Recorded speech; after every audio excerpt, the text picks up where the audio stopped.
We're here at the Ford Center, the Star in Frisco, joined by Matchroom Chairman Eddie Hearn. Heading into this fight this weekend, Cafu against Bam Rodriguez. Eddie, the meaning of a fight here in Texas in this venue, can you put it in context for us?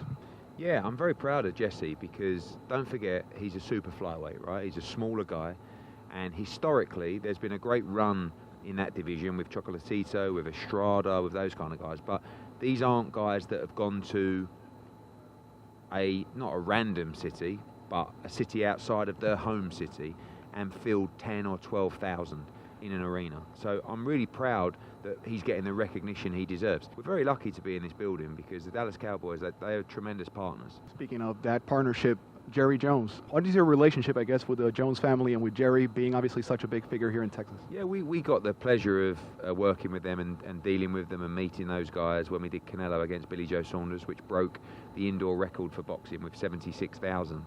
He reminds me quite a lot of my dad, really. You know, like one of those always positive individuals that just lights up the room, has no judgment of someone's position or level, is just the same with everybody, very warm, and obviously, you know, built an incredible business, but has an unbelievable passion for Dallas and for the Cowboys, but for the facilities. Eddie, another fighter who fought here, and I believe might have been the last card here, was Vergil Ortiz Jr.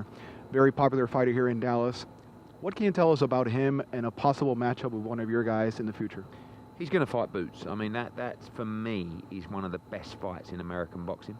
Those guys are on a collision course. It will happen within the next 6 to 8 months minimum. And, you know, I actually bumped into Vergil Ortiz at the baggage claim at Dallas Airport. And he's like, when we go, I said, that fight's happening.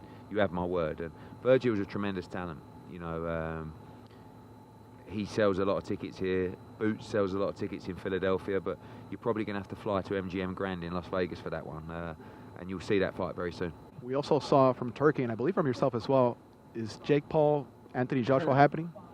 Yeah, I mean, like, it's never really been on the agenda. It's definitely not a target of ours. But AJ will have a comeback fight before he goes into a potential Tyson Fury fight. Now, if that comeback fight is Jake Paul, then we would be very happy to do the boxing world a service and evaporate him from the sport. But you've got to respect what Jake's doing. I mean, look, you know, he obviously had the Tyson event here in Dallas as well, drawing big numbers, training hard, definitely improving. But if he's crazy enough to step in the ring with AJ, we might say yes. To the fans, though, Eddie, that criticize and say this guy either must be fixing fights or must be doing something, I mean, it's not really happening. No, that's ridiculous. Like, you know, I mean, one, as Nikisa said, you know, that is a criminal offence. This doesn't go on. What he's doing is he's picking the right opponents that can't beat him, right? Yeah. Chavez, great opponent choice. Former world champion many years ago, had his problems, physically just not at the races. But Jake's improving. He's a big guy. He's strong. He can punch. He can take a shot. We saw that against Chavez. So it's not like the guy's terrible. Just in my opinion, he's not a world-class fighter. But he's definitely improving. And their matchmaking's very selective and very intelligent. Now, when the money starts going out of control, so does the matchmaking.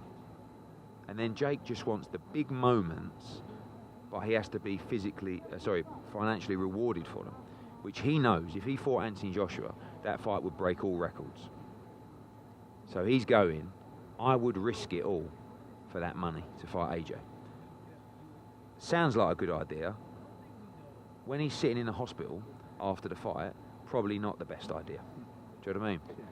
Holding his head, going, what on earth did I do that for? Dangerous game. Dangerous game. So be careful what you wish for. Final two for me. One, another legend who's going to be fighting this weekend, or a comeback, is Manny Pacquiao. Your thoughts on him? You can't discredit the man. I mean, he's a legend. He shouldn't be fighting for a world title. He shouldn't be ranked with the governing body. He hasn't boxed for 5 years. He's physically nowhere near the fighter he once was, but he is a legend, and you know, you can never discredit a legend. So best of luck to him, and hopefully, you know, he doesn't get hurt in there on Saturday and can retire gracefully. Final one. AT&T Stadium. It's actually going to be the venue that's going to be hosting the most games for the World Cup. So this is actually a soccer question. Your thoughts on the U.S., Mexico, Canada being obviously the host of the next World Cup in less than a year, and this site being the one that's going to be having the most games. Your thoughts overall on that, and also on AT&T Stadium being a venue that has also hosted, obviously, big boxing matches. I mean, firstly, AT&T Stadium is phenomenal stadium. The football one, I think the World Cup here will be sensational. The downside is the distance between games. Do you know what I mean? Like when you had the event in, I mean, even if you're in Europe, but particularly when it was in Qatar, that had its criticism. It was literally like a stadium there, 1 mile there's another stadium, and you can just stay there and go to every game. Sure. This is very different, but so what? Like, I mean, you know, every World Cup's going to be different. I actually went to quite a few of the FIFA World Cup games, which I really enjoyed. Americans really know how to put on a show, you know, and obviously football is growing rapidly in this market, and I'm sure they'll do a great job. Eddie Hearn, thank you so much for your time, sir. Cheers. Appreciate it.